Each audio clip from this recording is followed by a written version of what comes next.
RCF. Le 18-19 en Provence, RCF. Bonjour à tous et bienvenue dans le 18-19 en Provence, que vous pouvez écouter sur toute la région Sud-Provence-Alpes-Côte d'Azur. Aujourd'hui, c'est la journée mondiale des soins palliatifs et nos invités seront Michel et Alain Cadéot, auteurs du livre Lettres en vie aux éditions La Trace. Ils seront reçus par Zeinatrad. L'invité du soir, RCF. Bonjour, nous accueillons aujourd'hui deux frères, Alain et Michel Cadéot, qui ont sorti en octobre de cette année un très beau livre, Lettres en vie, aux éditions La Trace. Et puis, donc, il y a Alain qui est l'écrivain et Michel le peintre. À eux deux, ils ont pu nous livrer un témoignage remarquable du caractère unique et précieux de chaque vie qu'ils ont rencontrée dans le soin palliatif. Bonjour Alain Cadéot. Bonjour. Bonjour Michel Cadéot. Dites-nous comment est née cette idée de ce livre. Ce fut vraiment, je pense, le résultat des 5 premières années. Et tout d'un coup, il nous est apparu qu'il serait important que nous puissions marquer, stigmatiser d'une certaine manière des entretiens qui étaient à la fois tellement singuliers, pour reprendre votre terme, et à la fois tellement émouvants. D'autant que ces gens ne sont plus là. Donc il nous semblait que c'était un témoignage et que plutôt que de laisser partir ces mails et ces courriers, etc., il fallait les regrouper et en faire un livre. Et grâce aux éditions La Trace qui ont tout de suite accepté et au personnel médical qui nous accompagne, ce projet a pu donc naître. Et il faut dire que toutes les recettes de ce livre vont aller aux soins palliatifs où vous avez été... c'est ça. Et donc, toutes les semaines, vous partiez tous les deux Alors, ce n'était pas toutes les semaines, c'était tous les 15 jours. Moi, je précise, parce que souvent, on confond. Et c'est pour ça que nous admirons particulièrement les gens qui travaillent tous les jours en soins palliatifs, parce que c'est un autre travail, là. Nous, c'était vraiment une participation au début un peu haletante, un peu inquiète, et puis qui est devenue je ne dis pas une douce habitude, non, mais une douce remise en question, ou quelquefois une forte remise en question. Et vous, deux frères, donc vous êtes l'écrivain et puis Michel le peintre, donc vous faisiez des croquis, comment ça se passait sur place? Non, c'est-à-dire que par rapport à ce livre, on a ensuite décidé avec les éditions de l'illustrer. Mais c'était des choses que je ne pensais pas montrer. C'était en quelque sorte un peu un cahier secret. C'était des pensées en rentrant de l'hôpital. C'est vrai qu'on a affaire à... C'est la vulnérabilité. Quand on rentre dans ces soins, il se passe quelque chose de tout à fait particulier. La vulnérabilité est là, bien entendu. Et nous sommes à l'écoute. Nous engageons une conversation. Il est vrai que peut-être le fait d'être plus artiste, on est tous artistes, mais nous, notre fonction, Alain écrit, je peins, et on est peut-être encore plus proche de l'humanité, d'une certaine manière. Et justement, c'est quoi plus proche? Parlez-nous de l'humanité dont vous... Mais c'est ce regard. Parce que là, vous êtes à l'essentiel. Oui, on est à l'essentiel. Le regard, c'est l'œil de l'esprit. Et quand vous avez en face de vous des personnes qui s'installent, alors soit on va dans leur chambre, c'est particulier, c'est beaucoup plus intime. Sinon, on se retrouve quelques-uns dans une salle, accompagnés avec le personnel donc, qui s'occupe le médecin, l'infirmier. Et les familles. Et les familles. Donc il y a vraiment une équipe. Et puis la discussion commence. Bonjour, le prénom. C'est très spontané. C'est quelque chose de très simple. Et vous disiez pourquoi vous êtes là Alors oui, bien sûr. Oui, ils sont prévenus en disant il y a les artistes qui viennent. Alors les artistes entre guillemets, c'est nous, et nous essayons de parler, d'animer, et on part vraiment d'une discussion tout à fait simple. Oui, on va du général vers le particulier. Oui. C'est toujours un peu. Et puis il y a un cheminement qui se fait, et puis tout d'un coup il y a des choses absolument éblouissantes qui se passent. Et voilà. Et donc justement, le fait que ça soit à deux, Oui. c'était beaucoup plus facile, Oui, on plus s'épaule, léger. Il y avait on quelque Si, chose c'est plus simple. Oui. c'est plus Oui, simple. là, on aurait tendance à se couper en permanence C'est parce vrai. qu'on a sans arrêt des choses à rajouter. Donc, Donc, en fait, ce que je ne dis pas, Michel le oui. dit. Ce que Michel ne dit pas, je peux le...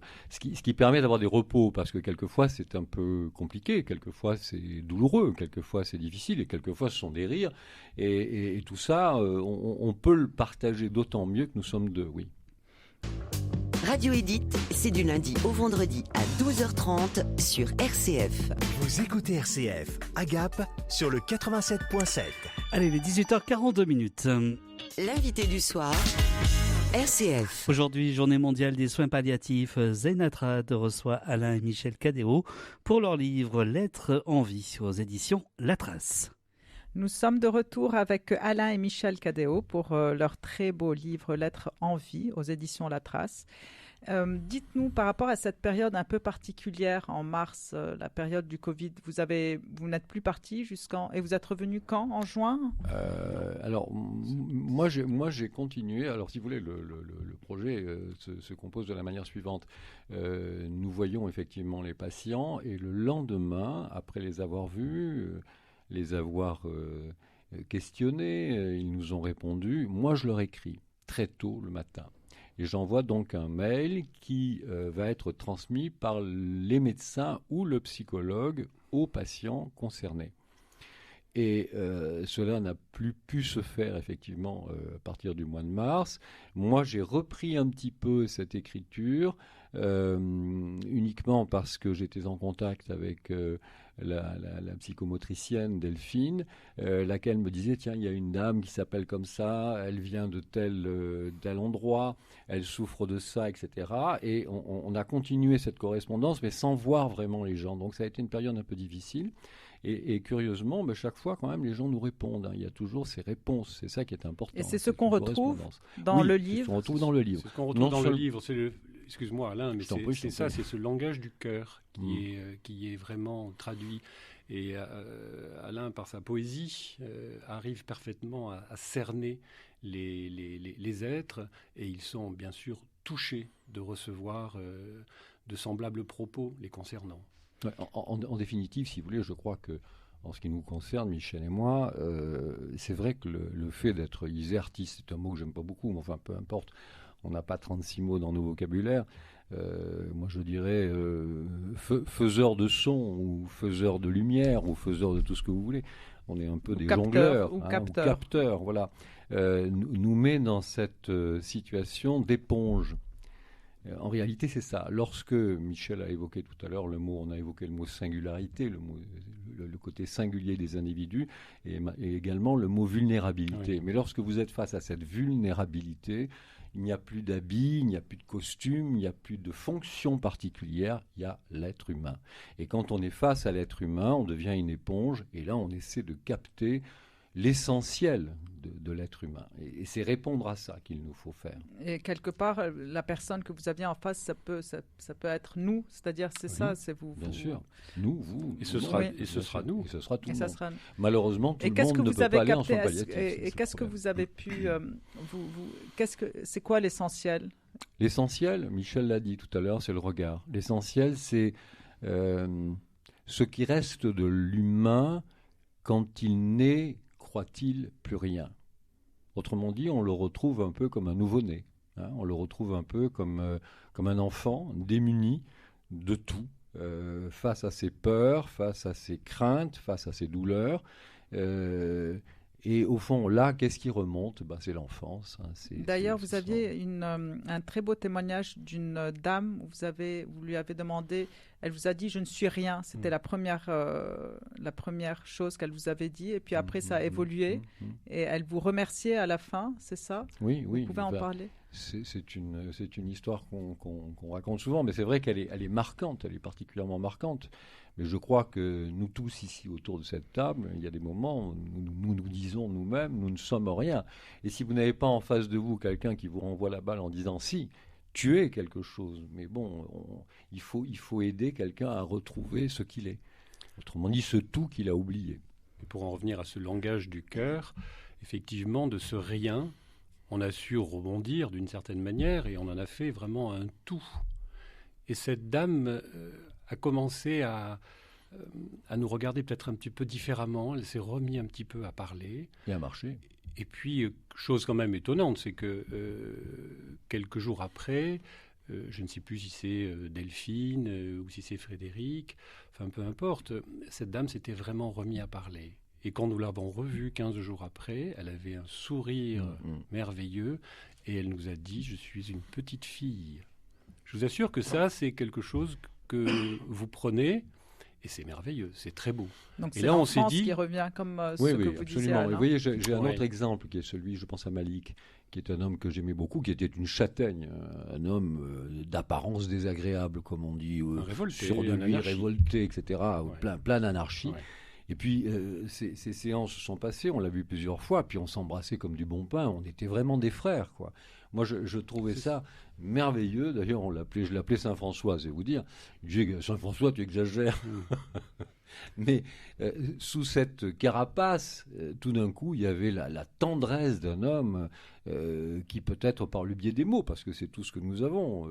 On se serre la main, on s'embrasse. C'est vrai que le contact était important avant Covid, évidemment, mais c'est très important. Et les aussi, mots, ça. et les mots Et aussi, les mots aussi qui bien accompagnent. écrits que Bien sûr. parlés. Les lettres. Les lettres. Ça, je me rends les compte à lettres, quel point c'est important. Vous savez, on reçoit plus de courriers maintenant. Enfin, les gens n'écrivent plus. Donc, et dans ces situations-là, recevoir une lettre de quelqu'un que vous connaissez peu ou pratiquement pas, c'est pas le Crédit Agricole ou ou je ne sais quelle banque ou je ne sais quel organisme qui vous écrit.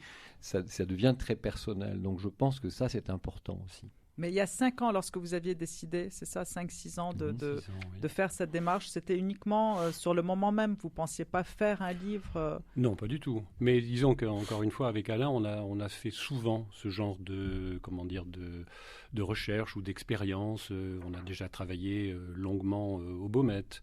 On s'est occupé aussi d'enfants. Toujours à deux.